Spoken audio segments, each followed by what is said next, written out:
मेरा नाम रिया है। जवान लड़की अगर घर में हो तो माँ बाप के लिए चिंता का विषय होता है। मेरी उम्र 28 के ऊपर हो गई थी। कई रिश्ते आए लेकिन कहीं बात नहीं बनी। फिर एक दिन एक रिश्ता आया। वो हमारे शहर से थोड़ी दूर गांव में रहते थे। लड़के का नाम संजय है। लड़का अच्छा था और उनका खेती का काम था। लड़के की माँ नहीं थी। उनके घर में सिर्फ वो और उनके पिता ही रहते थे।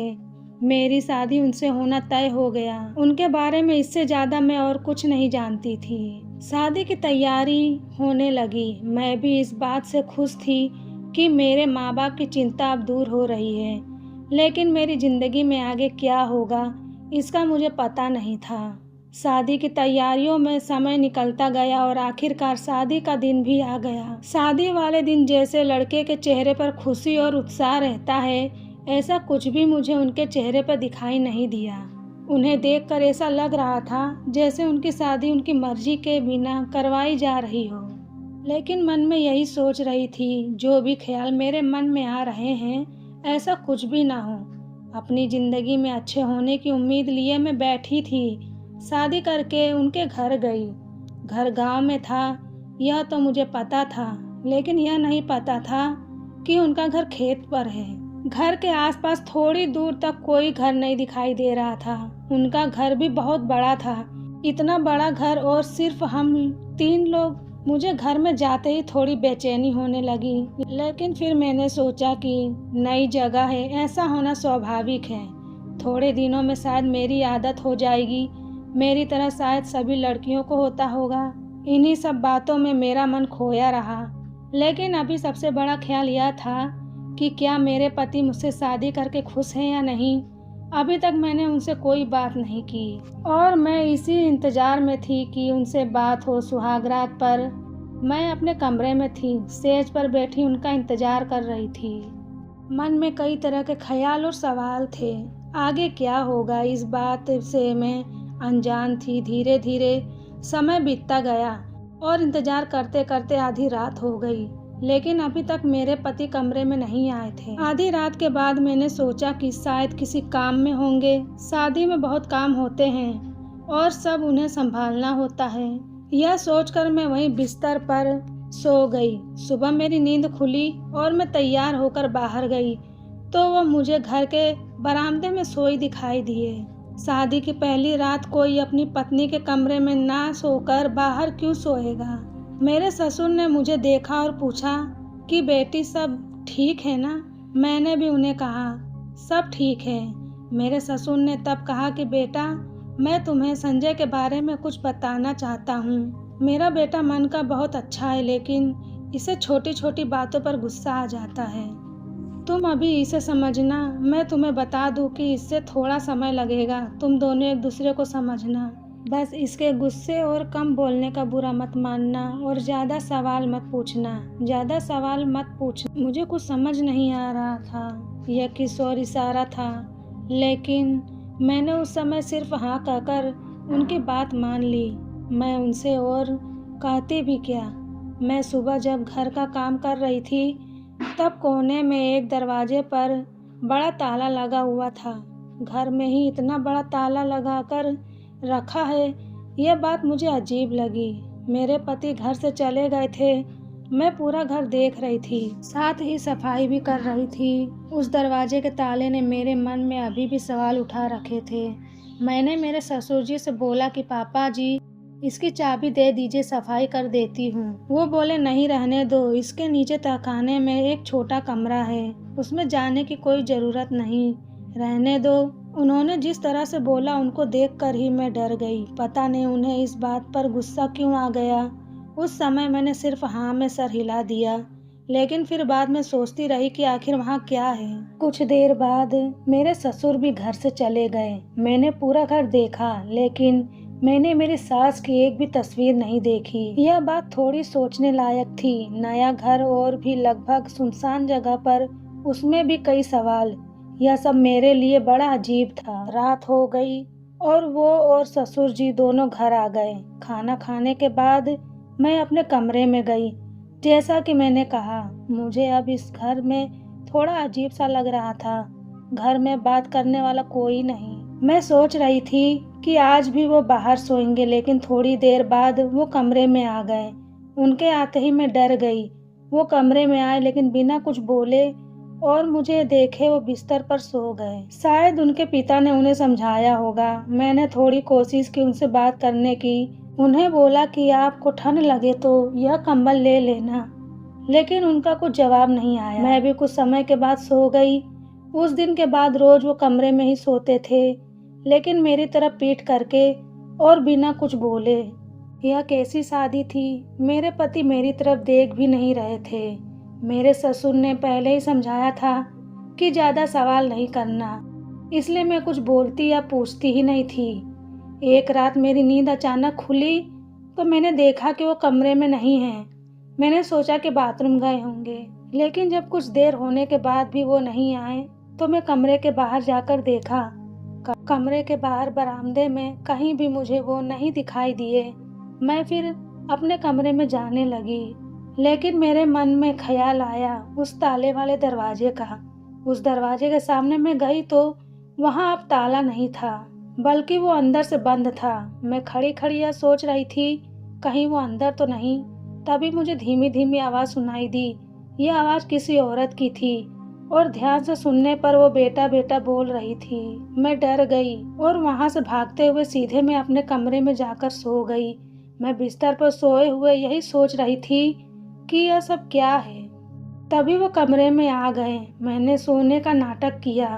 अब उनके आने से मुझे डर लगने लगा था। जैसे तैसे मैंने अपने डर को और विचारों पर काबू किया। तहखाने में जो औरत की आवाज़ आ रही थी, क्या वो मेरी सास की थी? मेरी सास की एक भी तस्वीर क्यों नहीं है? क्या वो जिंदा है? और अगर है तो उन्हें इस तरह बंद करके क्यों रखा गया है? जब घर में इतने राज हो तो नींद कैसे आ सकती है? रात में ठीक से सो नहीं पाई। बिस्तर पर पड़े पड़े मुझे यह ख्याल आया कि मुझे उस कमरे में जाकर एक बार जरूर देखना चाहिए। मेरे ससुर ने भी उस कमरे में जाने से मना किया था। मैं सुबह जल्दी अपने कमरे से निकल गई। वो अभी तक सोए थे। धीरे धीरे और डरते डरते मैं उस कमरे तक जा रही थी। सीढ़ियों के दरवाजे पर पहुंच गई थी। हमेशा की तरह अभी भी वहां बड़ा ताला लगा हुआ था। उसकी चाबी मेरे पति के पास रहती थी। मैंने सोचा कि मैं बाहर से आवाज़ लगाती हूँ, शायद कोई जवाब दे। लेकिन फिर मैंने सोचा कि आवाज़ लगाने से मेरे पति या ससुर में से कोई जाग जाएगा। मुझे समझ आ गया था कि उस कमरे में जाना है तो चाबियों के साथ आना होगा। मैं वहां से चली गई। उस रात के बाद मैं बड़ी बेचैन हो गई थी, लेकिन मेरे पति के स्वभाव में कोई बदलाव नहीं आया था। उनके लिए ऐसा था जैसा कि कुछ हुआ ही नहीं हो। सुबह सुबह ही मेरे माँ और पिता अचानक ही मेरे ससुराल आ गए। वो वहाँ से गुजर रहे थे, इसलिए मुझसे मिलने आ गए। मेरी माँ को देखकर मुझे रोना आ गया। जी तो चाहा कि यह सब जो है वो मैं उन्हें बता दूं, लेकिन मैं बताती भी तो क्या? अभी तो मुझे भी ठीक से नहीं पता कि यहाँ हो क्या रहा है। मेरी माँ मुझसे पूछती है कि बेटी सब ठीक है? मैंने कहा ठीक है, लेकिन उन्हें मैं कैसे बताऊं कि यहाँ कुछ भी ठीक नहीं है। ना मेरा पति मेरे साथ पति की तरह रहता है, ना ही इस घर में क्या हो रहा है उसका मुझे पता है। लेकिन मैं अभी उन्हें भी चिंता में नहीं डालना चाहती थी, इसलिए मैंने मेरी माँ को कुछ नहीं बताया। उनके जाने के बाद जब मेरे ससुर घर पर थे तो मैंने उनसे पूछ लिया कि पिताजी, सासू माँ कैसे चल बसी? उन्होंने मेरी तरफ ऐसे देखा जैसे कि मैंने कोई बहुत गलत बात पूछ ली। हाँ बोले, बेटा तुमने मुझसे तो यह बात पूछ ली, लेकिन भूल कर भी यह बात कभी अपने पति से मत पूछ लेना। समय आने पर मैं तुम्हें सब बताऊंगा, अभी इस बात को मत करो। इतना कहकर वो चले गए। अब रात होने से मैं डरने लगी थी। रात फिर वही होता।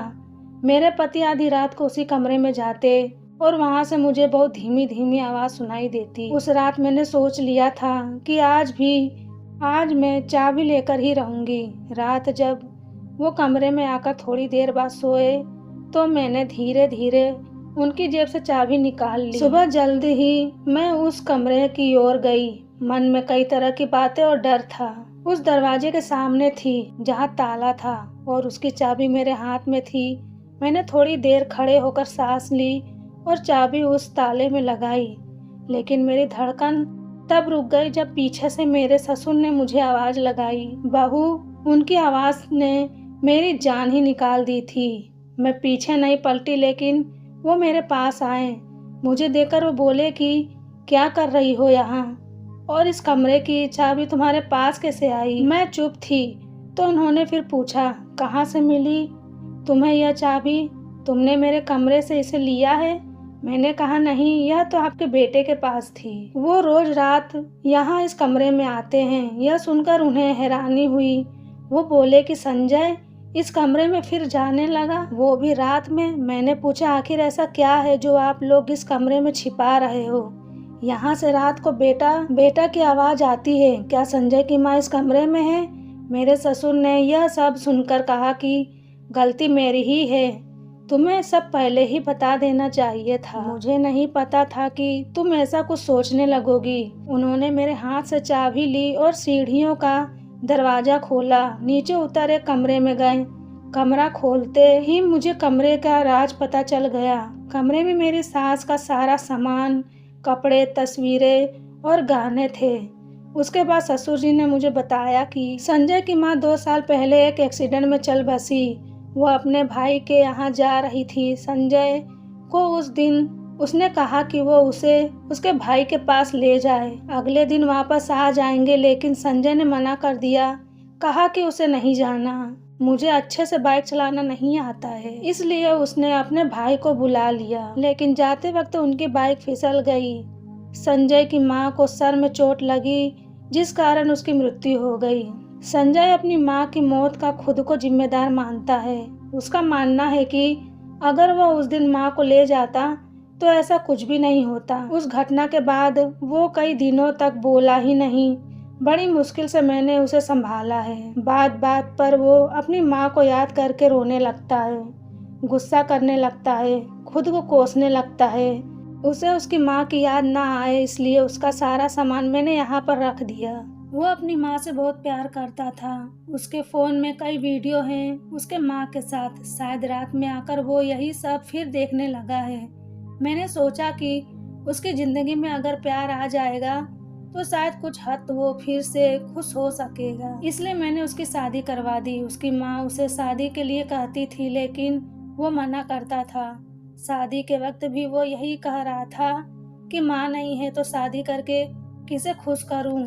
इसलिए मैंने तुम्हें कहा, उसे गलत मत समझो, उसे प्यार की ज़रूरत है।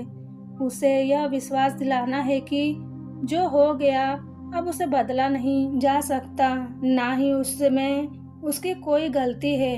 कुछ समय पहले जिस पति से मैं डर रही थी, अब उसके लिए मेरे दिल में प्यार और सहानुभूति जाग गई। जो अपनी माँ से इतना प्यार करता है वो कैसे बुरा हो सकता है। मैंने उसी समय अपने ससुर से कहा कि अब आप बिल्कुल भी चिंता मत करें, मैं उन्हें संभाल लूंगी। सुबह जब वो घर से बाहर जाने लगे तब मैंने उन्हें कहा कि आप बहुत अच्छे हैं।